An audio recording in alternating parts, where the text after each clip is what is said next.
आज हम calendar chapter के कुछ इंपॉर्टेंट क्वेश्चन को सॉल्व करना सीखेंगे। ये बेसिक क्वेश्चन है और सभी तरह के कॉम्पिटिटिव एग्जाम में पूछे जाते हैं। हम वीडियो के पार्ट वाइज कैलेंडर चैप्टर के सभी तरह के क्वेश्चन को सॉल्व करना सीखेंगे। इससे पहले इस चैप्टर से एक पार्ट हम पढ़ चुके हैं, उसमें हमने सिर्फ बेसिक कंसेप्ट सीखा था कि कैलेंडर चैप्टर का बेसिक क्या होता है। अगर आपने वो वीडियो नहीं देखा है तो उस वीडियो का लिंक आपको डिस्क्रिप्शन में मिल जाएगा, वहाँ से आप देख सकते हैं। आज हम क्वेश्चन सॉल्व करना सीखेंगे। क्वेश्चन सॉल्व करने से पहले आप पार्ट 1 वाला वीडियो जरूर देख ले। तो चलिए वीडियो को शुरू करते हैं। वीडियो को शुरू करने से पहले अगर आप हमारे चैनल पर नए हैं तो हमारे चैनल को सब्सक्राइब कर लो और बेल आइकन के ऑल पे क्लिक कर ले, ताकि आने वाले वीडियो का नोटिफिकेशन आपको मिलता रहे। ये हमारा पहला क्वेश्चन है, 15 अगस्त 1947 को कौन सा दिन था। हम स्टेप बाय स्टेप समझेंगे कि इस तरह के क्वेश्चन को हम कैसे सॉल्व कर सकते हैं। यहाँ पे दिया गया है 15 अगस्त 1947।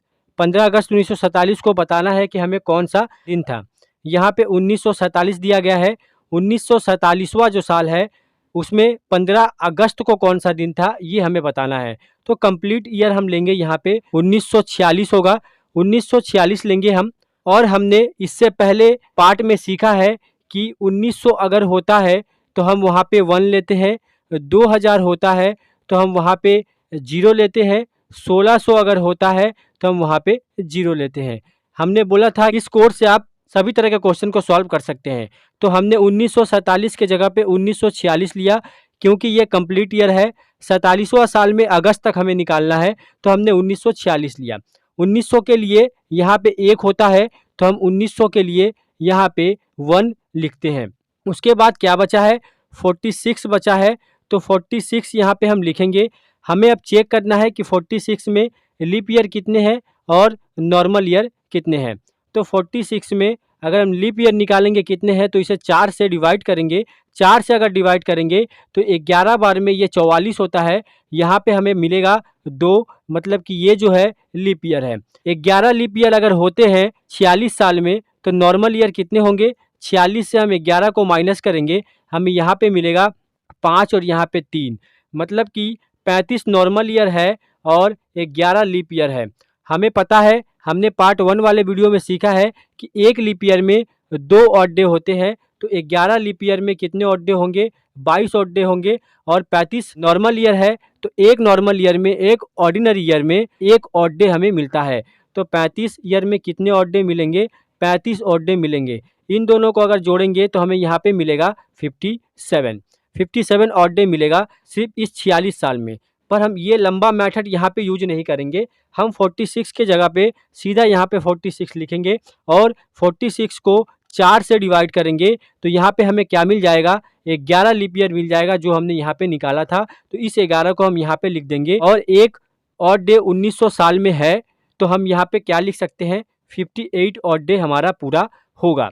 ये कब तक है, 1946 तक है। अभी हमें 15 अगस्त तक, जनवरी से लेके 15 अगस्त तक 1947 का निकालना बाकी है। तो इससे पहले हम इसे इरेज कर लेते हैं। 1946 तक हमने यहाँ पे निकाल लिया, 58 ऑड डे होते हैं। अब 1947वें साल में हमें 15 अगस्त तक निकालना है कि कितने ऑड डे होंगे।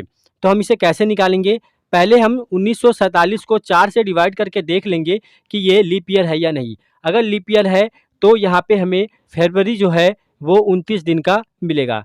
पर ये 4 से डिवाइड नहीं होगा तो हम यहाँ पे फरवरी 28 दिन का लेंगे। तो हम कैसे निकालेंगे कि अगस्त तक कितने ऑड डे होंगे। हमने एक कोड सीखा था, जनवरी, फरवरी, मार्च, अप्रैल, मई, जून, जुलाई और अगस्त तक हमें निकालना है यहाँ पे। तो जनवरी का कोड क्या होता है, 3 होता है। तो जनवरी में 3 है।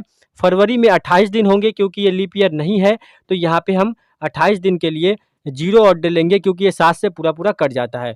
उसी तरह मार्च में 3, अप्रैल में 2, मई में 3, जून में 2, जुलाई में 3 और अगस्त में क्या लेंगे हम, 15 तारीख तक का लेंगे। तो अगस्त में हम लिखेंगे यहाँ पे 15। अब इन सभी को हम जोड़ेंगे, 15 3 18, 18 2 20, 20 3 23, 23 2 25, 25 3 28 और 28 3 होता है यहाँ पे 31।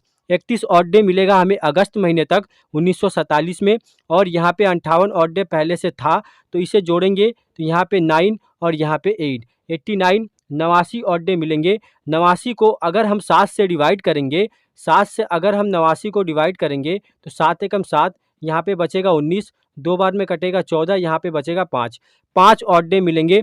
तो इस ऑड डे से हम निकाल सकते हैं कि उस दिन कौन सा दिन था। अगर 1 आता है तो सोमवार, 2 आता है तो मंगलवार, इसी तरह शनिवार तक 6 होते हैं और रविवार के लिए 0 ऑड डे होता है। तो यहाँ पे 5 ऑड डे है, तो 5 नंबर पे शुक्रवार आता है, तो शुक्रवार था।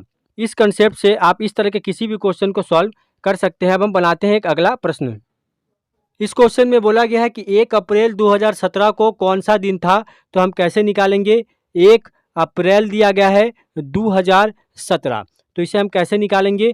हम कंप्लीट ईयर कौन सा लेंगे, 2016 लेंगे, क्योंकि 17 में हमें अप्रैल तक निकालना है। कंप्लीट दिसंबर तक हमें 2016 में निकालना है। तो यहाँ पे 2000 का कोड क्या होता है, 2000 का ऑड डे होता है 0, उसके बाद बचा 16, 16 को हम यहाँ पे 16 ही रहने देंगे। हम वहाँ पे लीप ईयर और नॉर्मल ईयर अलग अलग नहीं निकालेंगे, और इस 16 को हम फिर 4 से डिवाइड करेंगे तो 4 बार में ये कट जाएगा, तो 4 लीप ईयर यहाँ पे होते हैं, तो 4 यहाँ पे हम लिख देंगे। यहाँ पे हमें मिल जाएगा 16 4 20, यहाँ पे 20 ऑड डे हमें मिल चुका है 2016 दिसंबर महीने तक। अब हमें क्या निकालना है, जनवरी फरवरी मार्च अप्रैल, इस 4 महीने का ऑड डे हमें निकालना है 2017 का। फरवरी कितने दिन का होगा ये चेक करने के लिए हम इसे 4 से डिवाइड करेंगे। 4 से डिवाइड करेंगे क्योंकि ये नॉन सेंचुरी ईयर है, ये 4 से नहीं कटता है, इसका मतलब फरवरी इस साल में 28 दिन का होगा। तो हमें क्या क्या निकालना है, जनवरी का, फरवरी का, मार्च का और अप्रैल का, इस 4 महीने का निकालना है। इसका ऑड डे होता है 3, फरवरी में 28 दिन होंगे तो यहाँ पे लिखेंगे 0, मार्च में 3 और अप्रैल में 1। ये ऑड डे हम कैसे निकालते हैं, इसका कंप्लीट कंसेप्ट आपको पार्ट 1 वाले वीडियो में मिल जाएगा। यहाँ पे क्या हो जाएगा, 3 3 6 1 7 और 20 हमारे पास पहले से था, यहाँ पे 20 ऑड डे, इसे जोड़ेंगे तो यहाँ पे आ जाएगा 27। 27 को अगर हम 7 से डिवाइड करेंगे तो ये 3 बार में 21 होगा, यहाँ पे बचेगा 6 ऑड डे। तो 6 का मतलब क्या होता है, सोमवार, मंगलवार, बुधवार, गुरुवार, शुक्रवार और शनिवार। छठे नंबर पे शनिवार आता है, तो यहाँ पे आंसर हो जाएगा शनिवार, जो कि ऑप्शन बी में दिया गया है, तो ऑप्शन बी हमारा सही आंसर हो जाएगा। इस तरह के क्वेश्चन आप ऐसे सॉल्व करेंगे, बहुत ही आसान कंसेप्ट है और बहुत आसानी से आप ऐसे क्वेश्चन को सॉल्व कर सकते हैं। अब हम बनाते हैं एक अगला प्रश्न। इस क्वेश्चन में बोला गया है कि 22 फरवरी 2002 को कौन सा दिन था, तो यहाँ पे दिया गया है 22 फरवरी 2002। कंप्लीट ईयर हम कौन सा लेंगे, 2001 लेंगे।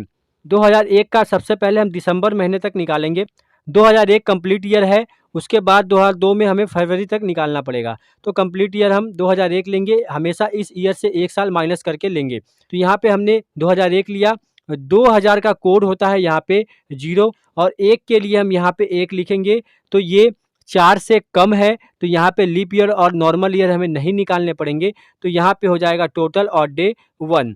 2001 तक टोटल ऑड डे हमने यहाँ पे निकाल लिया 1। हमने 2001 तक निकाल लिया है, अब हमें 2002 का 22 फरवरी तक का निकालना होगा। तो कैसे निकालेंगे, जनवरी और फरवरी, यहाँ पे फरवरी में हम 22 दिन तक ही लेंगे, क्योंकि 22 फरवरी तक हमें निकालना है, तो फरवरी तो हम 22 दिन का लेंगे, और जनवरी का ऑड डे होते हैं 3। इन दोनों को जोड़ेंगे तो यहाँ पे हमें मिलेगा 25, और 1 हमारे पास पहले से था, तो यहाँ पे हो जाएगा 26। 26 को 7 से डिवाइड करेंगे, 7 तिरिका 21, यहाँ पे बचेगा 5, 5 ऑड डे मतलब कि शुक्रवार, शुक्रवार हो जाएगा हमारा आंसर, जो कि ऑप्शन सी में दिया गया है, तो ऑप्शन सी हमारा सही आंसर हो जाएगा। अगर 1 आता है तो सोमवार, अगर 2 आता है तो मंगलवार, इसी तरह 6 तक शनिवार होते हैं, और 0 अगर आता है, तो अगर 0 ऑड डे आता है, पूरा पूरा कट जा रहा है, तो हम वहाँ पे रविवार आंसर लेंगे। तो अब हम बनाते हैं एक अगला प्रश्न। इस क्वेश्चन में दिया गया है कि 10 जनवरी 2013 को कौन सा दिन था।